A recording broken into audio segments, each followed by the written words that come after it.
Hi guys, thank you all for coming out today. I know it must sound a bit crazy, but we have working really hard on this event, so it's truly rewarding to see everyone coming out tonight. We have a panel scheduled for you tonight with Jemima Voigtman, the co-founder of the Peterloo Institute, Manas Chawla, the CEO of London Politica, Julia Blanken, the president of the European Student Think Tank, and Jacob Zientala, European Affairs Officer at the Circle of Sustainable Europe. I would also like to give the floor to Samuel and Clara and the panelists, and then we can start the panel discussion on youth leadership. All right, hi everybody. Up next, let's just introduce our panelists. So our panelists for today come from a very group of individuals.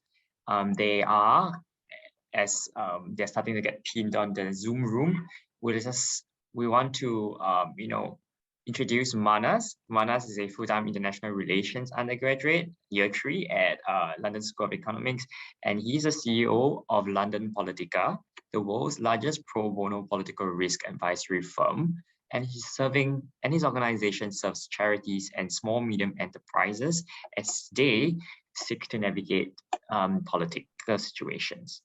We have Julia Blanken. She's the president of the European Student Think Tank, an international organization that involves young people in the European policy-making process and hosts events across EU institutions and analyzes European affairs through its network of ambassadors. We also have Jacob Zientala here with us. He's currently an European Affairs Officer at the Circle of Sustainable Europe, where he helps navigate the complexity of power corridors in Brussels and build partnerships across the Atlantic Ocean. He also has led many youth-led civil organizations over the last couple of years. Notably, he was the president of the Young European Federalists organization. We also have with us Jemima Voigtman. She is the co-founder of the Peterloo Institute, Manchester, the UK's first student-run think tank. The Peterloo Institute provides an inclusive and diverse policy-making platform beyond academics, and it actively participates in Manchester's policy process and builds partnerships and provides real solutions to issues across Greater Manchester. So thank you very much, panelists, for joining us today. We will be, now that we have, I give you an introduction of yourselves, I would like to take this time to kind of just briefly ask you guys some questions and for you to give us a little bit of introduction, how you would love to give an introduction so that our participants can hear a little bit more about your journey as leaders and founders of your own organizations. So essentially, the question I want to pose to all of you is why be a student leader, right? And at the same time, you could give us a short description of the goal of your organization for context. So how about ladies first? Julia, maybe share us about yourself and EST. Yeah, sure. So I started with the EST 4 years ago, almost now. And I did because I was looking for a platform where I could find people that were just like me, really interested in the EU. And also wanted to do something extra next to their studies. And the EST is basically an organization that tries to bridge the gap between the European Union and its students. And we do that in 2 manners. So first, to inform students about the EU. And secondly, we're trying to form a platform where students can develop their own opinions about the EU. And this idea really appealed to me because then you can really develop and grow, and the organization is very free. So people can really come up with their own projects. So yeah, that's why I joined EST. And I started as ambassador, and then I grew up. I became a board member 2 years ago, first for external relations. Then last year I was a vice president for partnerships, and this year I'm the president. Nice. Awesome. So you grew in your organization, right? And I think, Jacob, you also have a very interesting experience about starting out volunteering and growing into leadership positions. I remember during our conversations before you mentioned about you starting out late, in your own words, starting out late. Maybe you can just tell us a little bit more about it and our participants. Yes, thank you, Samuel. So my name is Jacob. I am involved in Circle of Sustainable Europe. However, also I am the Global Outreach Director for IAPPS. Generally speaking, I started quite late in my life because I was like 26 years at the time. So basically, after like different turbulences and so on, I had opportunity to focus on like different areas of what I wanted to do with myself. So studying abroad, basically being able to contribute to the society as a whole. And what was a very big factor for me was fear. Like first, it was the fear of that what's going on around the world. It's essentially what Patrick has mentioned earlier today, that we have shrinking civic space. But also our world is kind of becoming a little bit more crazy place ever since 2016. And 2016 is basically the year where I started being active first with Jeff Maastricht, so Young European Federalist, and eventually I would grow in the ranks of the organization where I would become the national president of the organization in the Netherlands. And from there, I would be trying to improve the civic society for students and also people in Europe and slightly beyond. Nice. I don't know what else should I say. There's quite a lot. Yeah, definitely. I think your experience, you'll be able to answer a lot of questions for our panelists because you have so much experiences.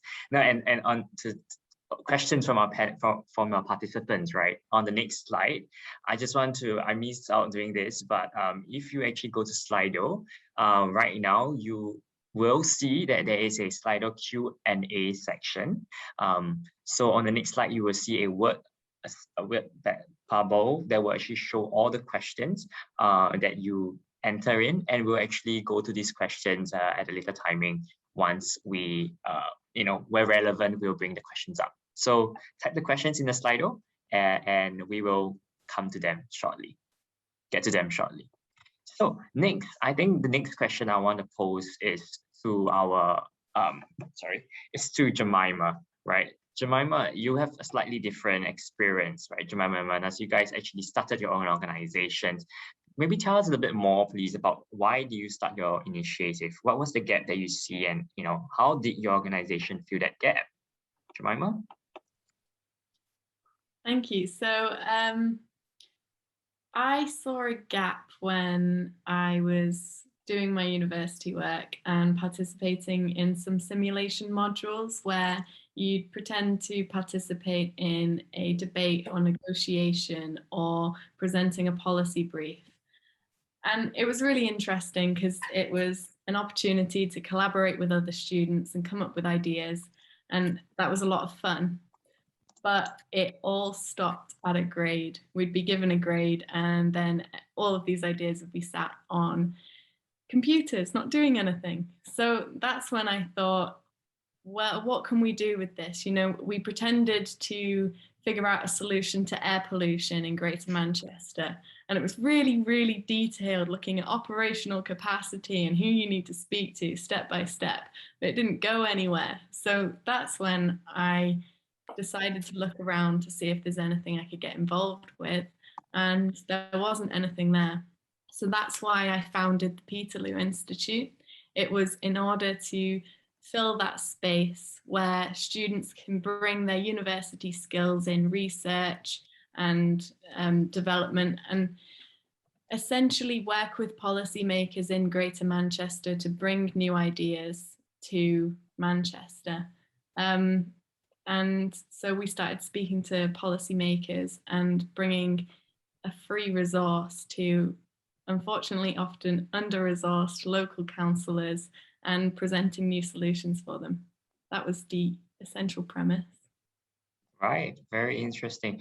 And maybe just Manas, maybe tell us a bit more about the organization and the difference with being in London as compared to Manchester.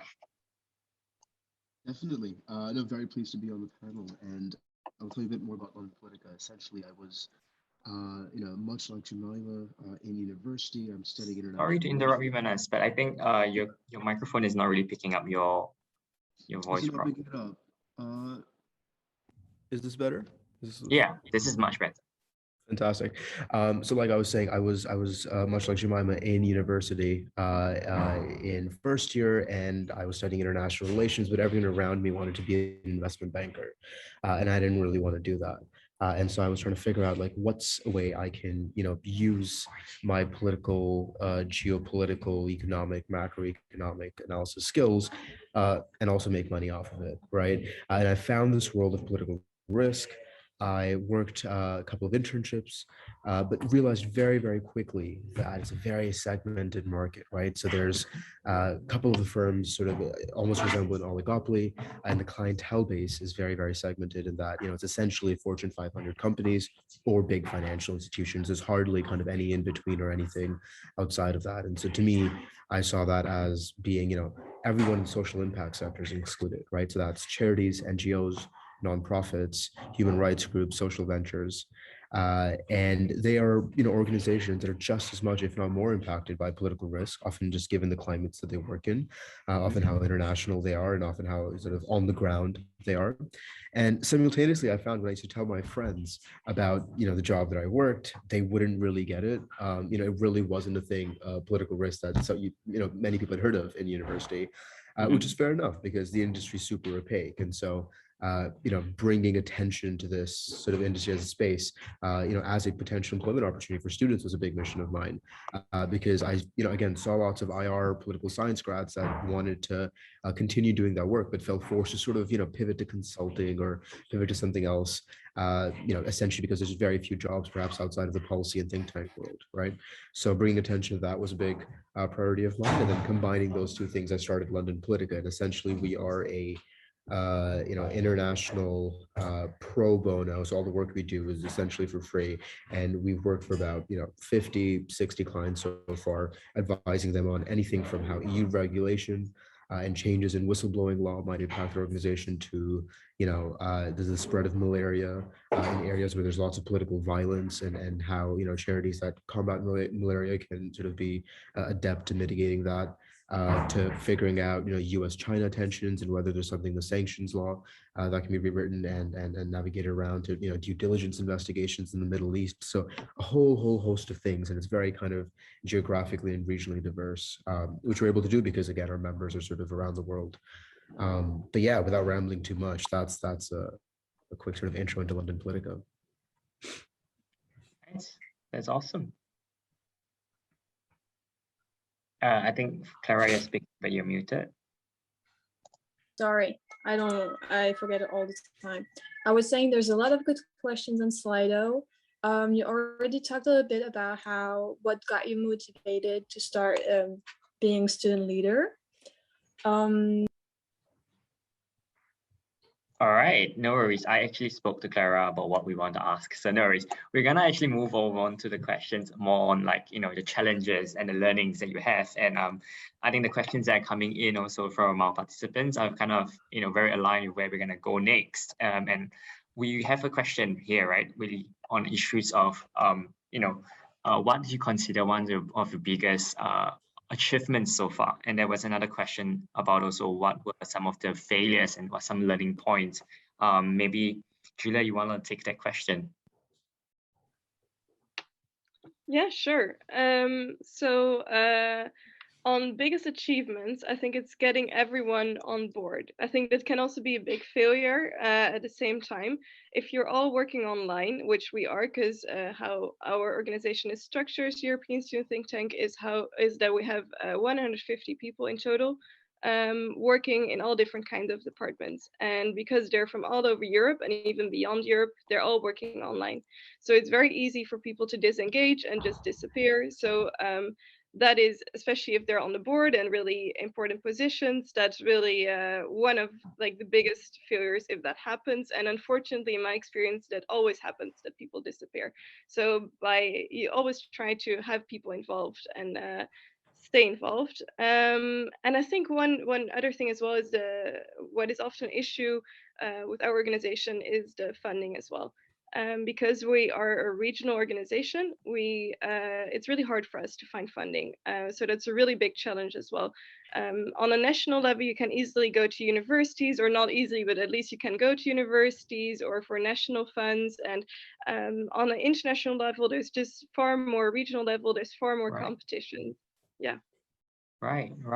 And Jemima, so on the other extreme, I think there was also a question directed for you, right, on what's the biggest achievement. On the other extreme, you are also rooted in not a regional level, you're a very local level. What are these unique challenges that you guys face? And achievements, because someone's asking.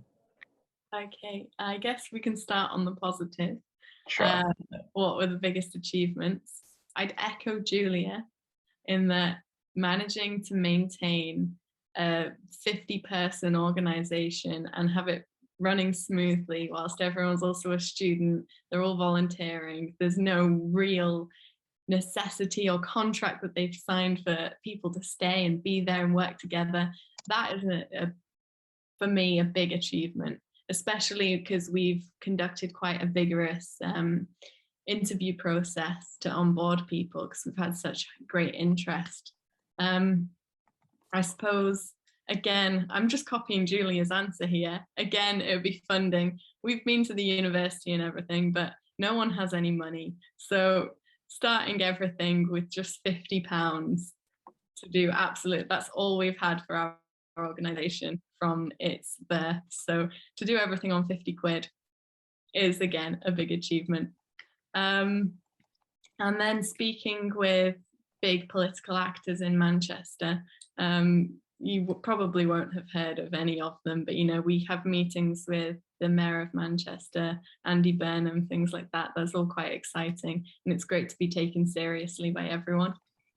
The challenge is, flip side, people have left, people disappear, people say they're going to do something and then don't. And especially when you're working with real clients, real people, actual councils and things like that, you can't just fall flat on what you've told them you're going to do. So in all honesty, a lot of work has fallen on me over the last year, and that's the responsibility you have to take as the leader of your organization, following through on everything your organization is meant to do. So yeah, replacing work is the biggest challenge. No, I hear you. I think before we move on to the other panelists, I think a good follow-up question would be one that was posed by one of our participants, right? How do you combine studying with leading an organization then? Maybe Jemima, you can give your 2 cents. Well, I don't know if I'm the best person to ask. It's quite a challenge. You're going to be doing a lot more than maybe your average student is doing. Long hours, blocking it. I had to start being quite strict with myself because I found myself wanting to put more and more time into this organization that I was so passionate about. And I ended up leaving my university work a little bit. So I started blocking my time. That was probably the main thing I did to manage my work. Got to be strict with yourself. Right. Be strict with yourself, set blockings. That's good. That's good advice. And maybe from Manas, Jemima mentioned about, when you have to answer the clients. Now, your clients are different kind of clients, because compared to Jemima's. Maybe share with us from your perspective, what are some of these challenges and all the positive things? What is your biggest achievement so far, and how are you juggling being a student with leading an organization? Yeah, no, certainly. I'm afraid much of this will be regurgitation of what's already been said. But in that, I feel like, especially with our kind of work, I am often the main point of contact for lots of our clients, and sometimes it's other people, but there's often times when students might fall behind, and often for genuinely good reasons, right? You might have exams come up, someone gets sick, something else happens, and because you don't have that, employer relationship, right? There's not much you can hold them to. And that means that your role essentially as someone who leads the organization is that of a firefighter, right? You're constantly putting out fires. And that happened this morning, right? So I woke up this morning and I had a 9 a.m. class to go to, and on the way to class, one of our largest clients, I won't name which one, but was on the front page of the Financial Times embroiled in a massive corruption scandal. you know, that popped up without us having any knowledge of it on a project we advised them on.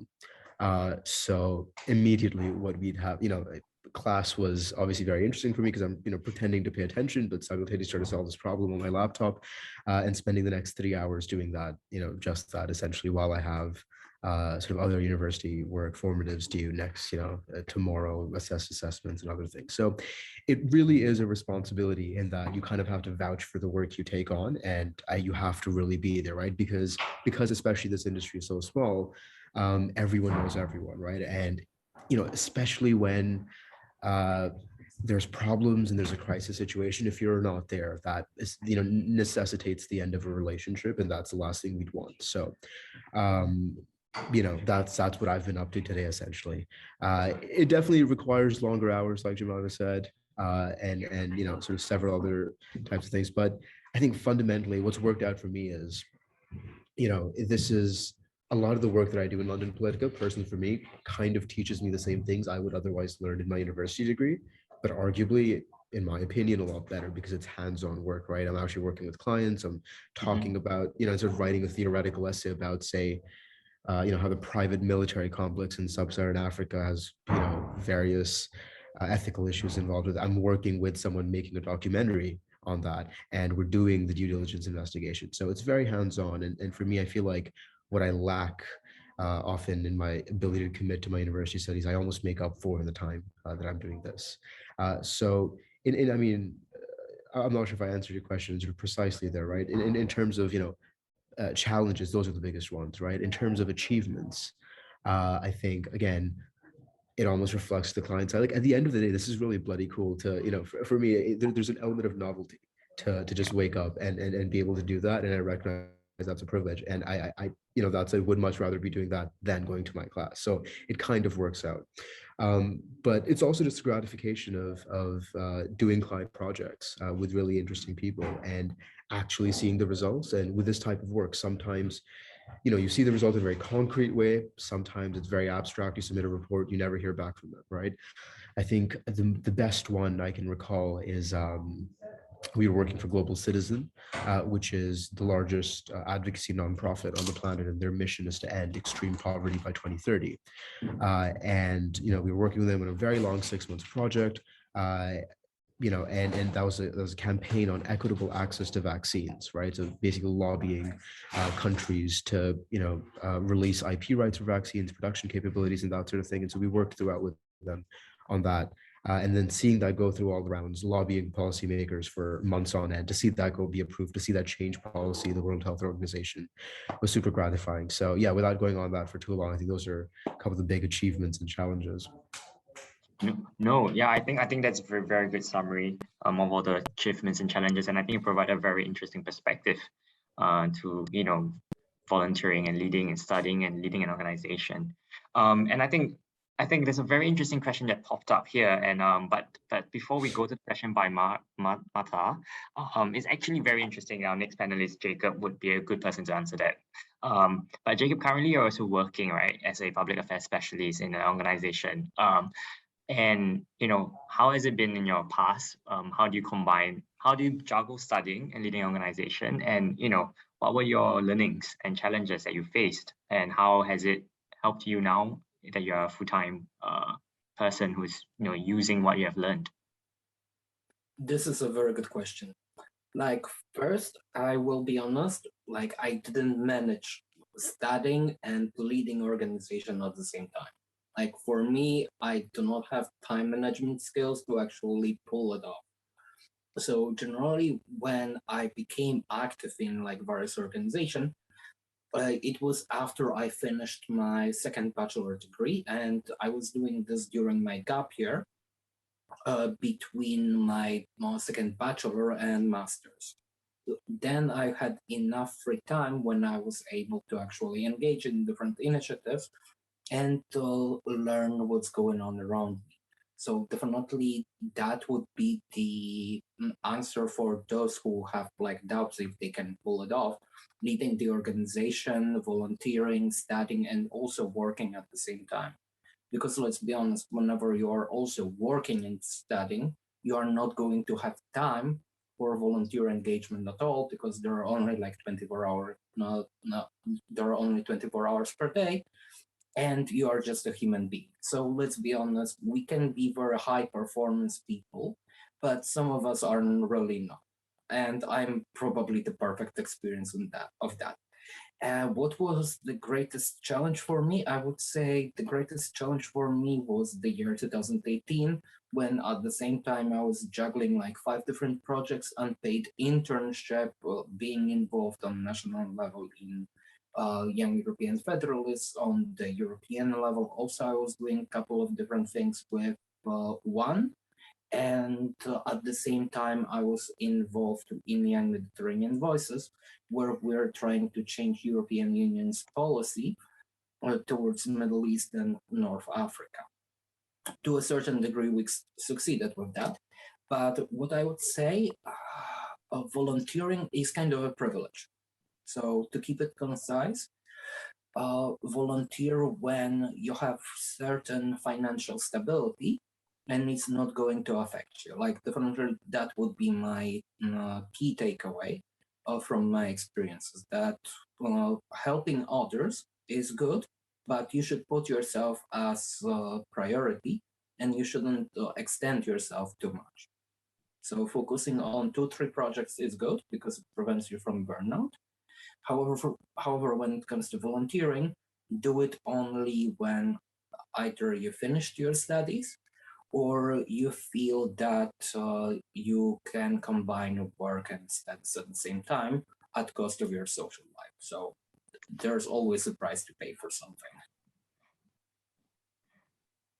Very true, very true. I think that's very good, very pragmatic, word of caution for anyone. I think most of our friends here, panelists, participants here are themselves, leaders, and they will definitely be able to relate. And I think, Martha has a very interesting question, right, about why current leadership does not work. And I think I'll pose this to Jacob because you have experience. I mean, in your day-to-day work at the Circle of Sustainability Europe, I think you would probably have an interesting perspective on, in the recent COP26, right? The leaders, they showed minimum interest in sustainability as a whole. What do you think about this? Okay, just a little side advertisement. Circle of Sustainable Europe is at COP26, and we are doing our best, what we can, to actually introduce some climate change related policies. And we traveled over there with electric cars. So private jets. We're trying to be as sustainable as possible. However, why the current leadership doesn't work? I would say it's not just the leadership problem, but it's a problem of the systematic, it's a problem of systematic failure, because the system that we live in is mostly dominated by private capital. And basically everything is working for the private capital and not towards the social goals. So the leadership, the political leadership, can only do this much, but the political leadership is not interested in collaborating at the same time with social organizations, so with the civic society actors or the private actors, because entire corporate social responsibility is a myth. They only do this because it looks nice on the paper, but actually nothing ever happens out of that. So, if we want to have more sustainable future, I would say we need to not only press our political leaders, but we need to move towards different change in the system where people are more involved, because not everybody believes in what the system is actually doing, and we can feel that it's failing most of us. Because say the myth of that graduate from good university and you will find a job. That's a complete fucking myth in our generation. It was working for, say, Generation X. So 1-2 generations ago in the 80s, for sure, yes. But since 1990s, we can see that it's not really working. And right now, we just have a bunch of big corporations ruling the world, and Jeff Bezos being like the first word supervillain. Actually, he kind of looks like one of those bold villains from Bond movies. So maybe I'll open the same question to our other panelists. Do you guys have any opinions? And maybe in general, then, how do you envision the future of politics? And, if you could choose a role, what would you be? Would you just be, somebody who can do whatever they want? And what would you do, basically? Any opinions on maybe on the issue, on sustainability as a whole, or, just in general? No? Okay, no worries. We will just, before I pass the question that was directed at Jacob to him, I think maybe we want to circle back to a kind of very important, not important, but an interesting thing that we're all here for, right? Let's talk a little bit about student leadership and leading volunteer organizations. As leaders, how would you describe your leadership style, right? And could you share with us what you have learned about leadership through this experience of leading, your organizations, and what are some takeaways, like some practical takeaways, practical steps that you recommend, our fellow participants here who are leaders of their own organizations to, follow? Maybe we can start with Jacob. What's your leadership style? Well, I'm not a type of leader per se. Like, I'm usually the gray eminence of the organization. I learned that being the spotlight is generally not my thing, and basically just interacting with everybody, making sure that everybody is good, and eventually brokering deals behind a curtain or behind closed doors. That's my leadership style, and this is where I am excelling. But when it comes to leading organizations and being a relatively good student, I would say it's basically about just finding a balance between that, what you can realistically do and what motivates you to wake up every single day. And basically, if you can make a better world a better place at the same time, then I think you are golden. Cool. Yeah, good insights here. I think how about Julia? Tell us a bit more about your leadership style and what you have learned and tips. Yes. I basically, for leadership, I think it's most important that as a leader, you represent the rest of your organization, especially in my think tank. That's kind of my role. So I really want everyone to be heard and have also a platform where everyone feels free to pitch their ideas and that people are willing to collaborate with each other. So more leading by consensus instead of taking on a really strategic role forward.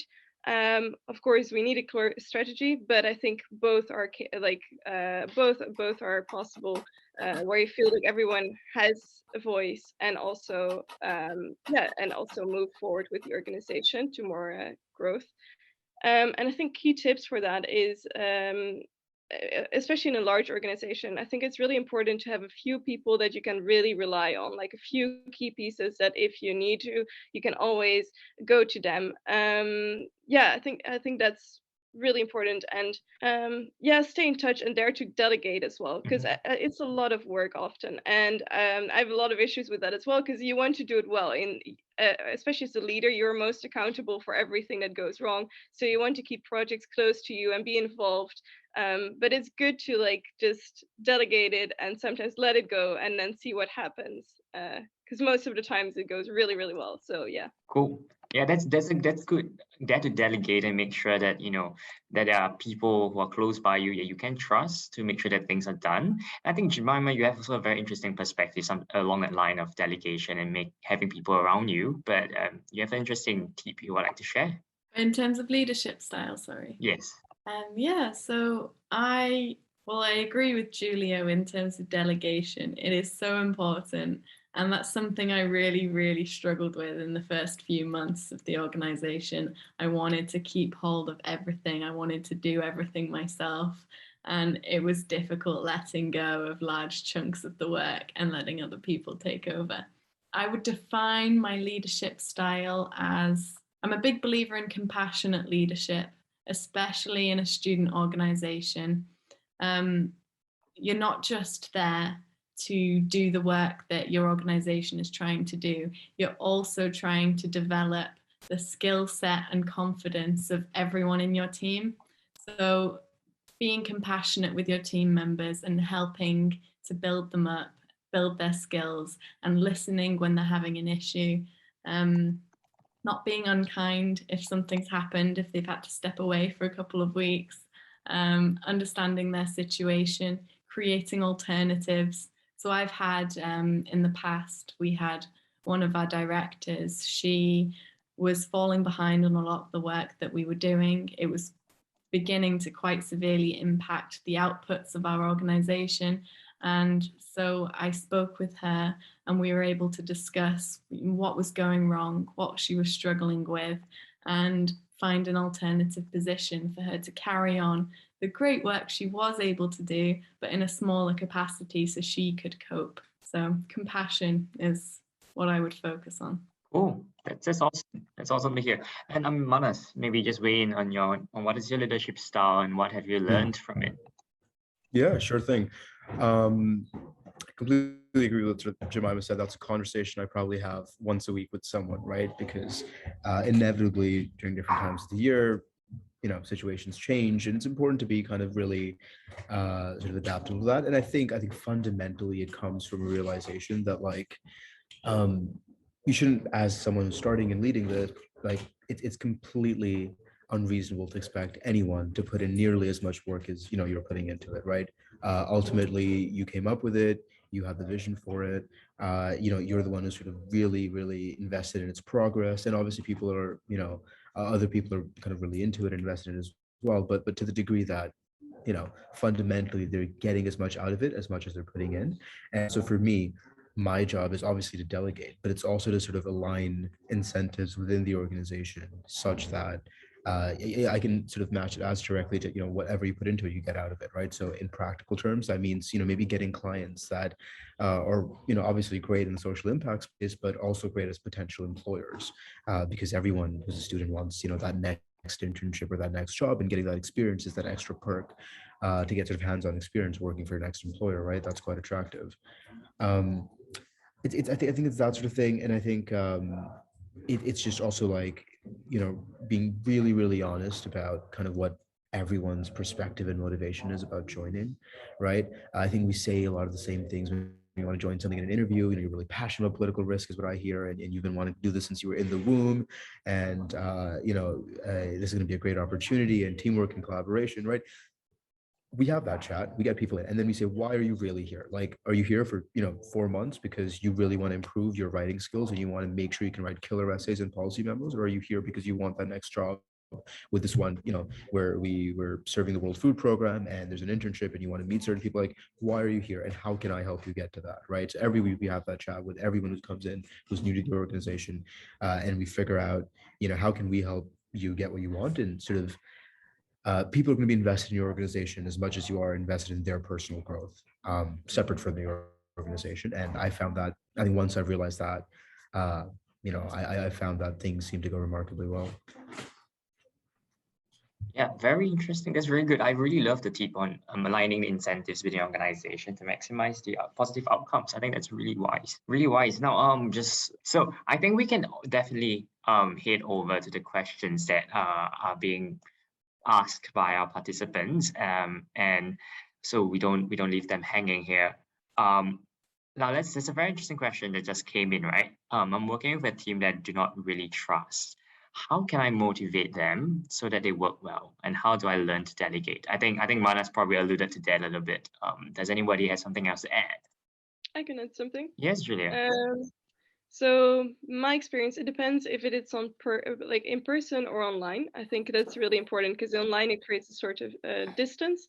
In both cases, I would organize something informal. So just after that, you had a meeting, informal, casual get together, for example, to get to know each other, and just have a formal, informal get together. And I think that really helps for the bonding.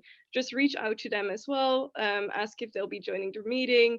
Just create this like extra bond with them beyond just like the formal bond that you normally have, because that creates a kind of trust, and it also creates a kind of yeah, mutual goal that you're there, and yeah, I think that helps. Very interesting. I think Jacob, you have something you wanted to add, right? Yeah, like I want to just add a little thing to what has been already said about organizing informal event. However, I will give here a little practical tip. Basically, what usually works is holding your meetings whenever they are physical with food. So basically, just blur the lines between formal and non-formal, be more approachable, buy a couple of pizzas for your team, a couple of drinks. It's not going to be very expensive. It will be probably it will cost like 15 euros or 15 quid, whatever, wherever you are. And essentially, everybody from your team will be more relaxed while eating. And at the same time, you can just discuss the goals of the organization, and you will bring everybody closer to each other. Nice, nice. That's really awesome tips. I think Julia and Jacob has given us a very interesting tips and ideas on how to really build the trust. And I think a lot of times in organizations, building the trust takes process and takes time, right? I think Jemima has a very interesting tip previously in our conversation about how do we mitigate, rather this lack of trust in a sense. Maybe Jemima, you want to share a bit about your tip? Did you say about how to mitigate lack of trust? Sorry. Yes. Or not lack of trust, but rather mitigate that situation in which you're faced with, individuals that you probably should trust more. So I suppose as a co-founder, I co-founded the Institute alongside a guy called Rohan, and that was an interesting experience in itself because we obviously both came together with this shared idea of what we wanted, but it differed a little bit, of course. We both had different visions for this project, and that has been a very interesting experience over the last year of sometimes working together really, really well, and other times at each other's throats because we have completely opposite ideas about where something should go. I found that identifying skills and identifying interests and what you want to develop was key to delegating work, deciding what you wanted to do. So I naturally leaned more towards communications and design, whilst he was more interested in managing and researching stakeholders. So that's how we split it initially. He would research who we should speak to, and I would design the logo and the name and things like that. Another important thing that I wasn't very good at the beginning is recognizing good work when good work has been done, especially if you're working alongside someone and especially if they are your friend. Because naturally you praise good work if someone's done it and you just have that formal work relationship. That was quite natural. But working alongside Rohan and he'd do some great work, all he'd hear was when I thought he'd done something wrong or I disagreed with him. And I did not recognize the impact that would have on him. And it's about just saying good job a lot of the time. And I forgot that a lot. But good job is such an important thing to say, recognizing the good. Nice. That's good. I think reaffirming them, I think, is also a very good thing. Making sure that they are affirmed. Any other tips and tricks that you guys want to bring up? I think just to add there really quickly, I think Jemaima's answer was great. Reaffirming good work is really important. And yeah, I mean, think about it. I don't think I've been doing much of that, so I'm going to go home and do a bit of that. My one tip is very, very silly, but it's very practical. After probably just a couple hundred interviews and meetings and this and that, and you always have icebreakers, and you're like, so what do we ask them to kind of get them to open up a little bit? Or here's my favorite one: if you're a vegetable, what vegetable would you be? Right? I like, don't ask me why it works, but like, it just seems like, Samuel, if you're a vegetable, answer the question, like, what vegetable would you be? I would be a celery. Why would you be a celery? that was just what I just ate recently. Fair enough. And I know one more thing about you, like people come across with like potatoes because they're really versatile, and tomatoes because they're really sweet, or so that tends to be a good one. I don't know why it works. Again, I've been trying to figure it out, but it just does work, and it gets people to open up a little bit. But on a more sort of abstract note, I found like, I don't know where that person's coming from, and like when they say they can't trust people or sort of how to trust people, often for me, it's just like I trust them to have really good intentions and they're committed and they're motivated. It's just like I'm not sure that every single word they put out is exactly perfect, right? And I've realized over the course of time that perfection is just insecurity. You're trying really hard to put something out there in the world that reflects kind of what sort of you want to represent as a person, and you've just got to realize you can't do that, and it's totally fine to do like 85% good work and just do lots of it, and it's totally fine to make that perfectly acceptable. So there's that, and to the degree that you do trust people, make sure they know you trust them, right? Like make sure you give them free reign over the certain things that you do trust them on, and just having that sort of autonomy makes it that much more important for them to put the work in, and to make sure they show up and to make sure they get it right. Right. Very good perspective there. Making sure that you communicate that you trust the person. That's very important. Maybe let's just go to one other question from our participants to kind of wrap things up. There's a question here, right? How can we reach the people who are undecided? By Jacob to his panel panelists. How do you reach the people who are undecided? And I think maybe I'll put my own meaning, and I'll insert my own meaning to the question. Basically, in your organizations, you definitely find individuals who are very passionate, and a lot of times you might face, you need to outreach and you need to kind of spread the word, what you guys are doing, and get people on board your vision. How do you guys do that? Has it been difficult for you? Maybe Julia, you might want to chime in on this. I know because you have a very interesting structure in your organization, right? Yeah, so how it works for us is that we have basically 3 departments. One department is editorial office, they write articles. One department is working groups, they're specialized on research on their topics. And then thirdly, we have a department which are ambassadors. And these ambassadors, they represent our organization in their home countries. So every country has like 1 or 2 ambassadors, and they do this by organizing events or writing articles. But it's really hard actually to become visible as an organization in a country if on a local level you only have 1 person representing your organization instead of a whole team. But also it's very hard if you would like make that team larger. How do you still know what is going on, because it gets so detached or so far away from you and from the rest of the board? So I think it's a really hard question how to reach them. I think social media is great for that. And working together, for example, collaborating with other student organizations on a local level.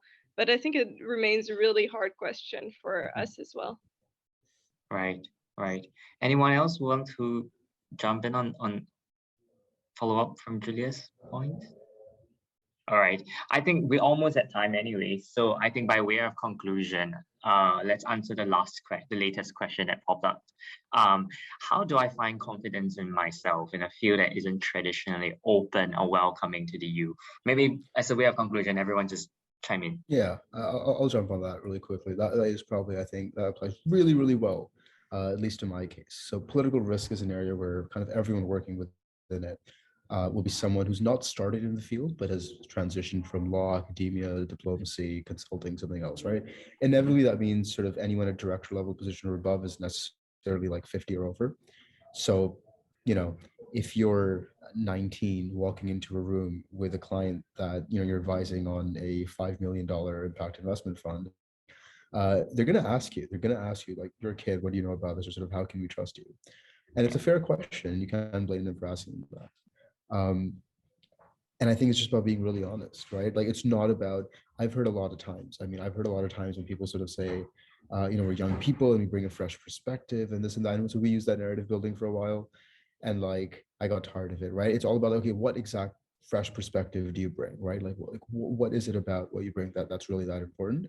And then you can hone in on it, right? So for us, it's been, the fact we have such an international network. We speak languages that are really hard to get in normal political risk consulting, right? We have people who speak Swahili, who speak Farsi, who speak old Arab dialects of Arabic that are really important translating. Like, those are like really concrete things that you can, move clients on. And that becomes super important, right? Like, hone in onto what your experiences are. Have you lived in a certain place, right? If someone's lived in Slovakia for 7 years and there's a project on that, like, that's at the forefront, right? Really understanding the culture there to understand how protest movement's going to unfold, like, that's important. So don't be afraid to pick out the most random things from your life to justify why you're well suited to doing that, and say that confidently. But don't under any circumstances have a false pretense that you know more than you do, because at the end of the day, if you are young, and if if in my experience, if the person on the other side gets just even a little bit of the sense that you're sort of playing it up a little bit, it doesn't really end well, right? So if you can kind of go into it with an open attitude and say, I'm young, I think I can do this really well. I obviously don't know everything, but I know enough to add something of value to what you're doing, and I hope it's worth your time. That's usually a value proposition that works for us. Yeah, very good. Well said. I see a lot of nodding agreements among our panelists. Care to chime in, Jemima, Julia, Jacob? I wasn't the most confident starting out in leadership and in policy, and I found it in COVID, so I haven't walked into a room anywhere. What am I talking about? Logging into a Zoom meeting and selling yourself and selling the organization. My tip is, effort. Just have some confidence in yourself. Pretend you have confidence in yourself. Fake it, honestly, until you're there, because I find that almost always you will be selling yourself short. You're gonna think you're an imposter, and you're not. People are always, I don't know if this is really rather cynical, but people are never actually as smart as you perceive them to be. They're not as brilliant and perfect as you might think. Everyone that you're speaking to is going to be a normal person that has similar experience. They all started off maybe similarly to you. That there's nothing magical or crazy about them. You're going to be okay. So I just want to add to that. I think the other points that everyone made were really relevant for this question. And I just want to add to that everyone has their own strength as well. Some people really are super creative, have really great ideas, and please feel confident enough to pitch those, to use those, because I think, like, look at yourself and reflect. You have to be reflecting towards yourself, like, what are really your strengths? What can you add? How do you act in a group, or what kind of role do you then take on? What can you bring personally to a team? But also look at your weaknesses and how you can work on those. So for example, if you are indeed confident, what Jemima said as well, work on that, try to improve it, fake it indeed if you need to. But yeah. I guess I am the last one, so I will try to keep it concise. My first practical tip is that whenever you walk into the room, be prepared. Know with whom you are talking and know what do they want.